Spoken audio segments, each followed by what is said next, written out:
অনেকে আছে ক্ষমা করতে চায় না, কঠিন হৃদয়, পাথরের মতো শক্ত হৃদয়, মাফ করতে চায় না কাউকে। উনি আবার মুনাজাতে বসলে আল্লাহ আল্লাহ আমারে মাফ করো, আল্লাহ আমারে ক্ষমা করো, কাঁদতে কাঁদতে বুক ভাসায়। উনি ক্ষমা চায় মাগার উনি কাউরে ক্ষমা করেন না। এরকম ডাকাত আছে না নাই? চিন্তা করছেন? উনি ক্ষমা চায় আল্লাহর কাছে, কিন্তু উনি ক্ষমা করে না। প্রিয় ভাইরা, ক্ষমা করুন। যে ক্ষমা করে সে ক্ষমা পায়। আচ্ছা, একটু চোখটা বন্ধ করে, চোখ বন্ধ করলাম আমি, জানা অজানা পাপের পাহাড়ের দিকে তাকালাম। এবার একটু চিন্তা করেন যে কি পরিমাণে ক্ষমা আল্লাহর পক্ষ থেকে আমার জন্য প্রয়োজন। চিন্তা করেছেন? এবার চোখ খুলুন, পাপের পাহাড়ের দিকে একটু তাকান। আপনার আপনার জানা অজানা যে পাপের পাহাড়, তাকান এবং ভাবুন এগুলোর জন্য কি পরিমাণে ক্ষমা আল্লাহর পক্ষ থেকে আপনার দরকার, প্রয়োজন। সেই প্রয়োজনের তাগিদে হলেও ক্ষমা করুন।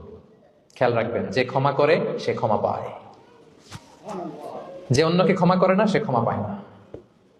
তাহলে আল্লাহর কাছে ক্ষমা চাওয়ার আগে আপনি আপনার পাশের লোকদেরকে ক্ষমা করবেন। পারা যাবে তো ইনশাআল্লাহ? ক্ষমা এটা সবাই করতে পারে না, এটা অনেক বড় মহৎ গুণ। যার হৃদয় বড় সে ক্ষমা করতে পারে।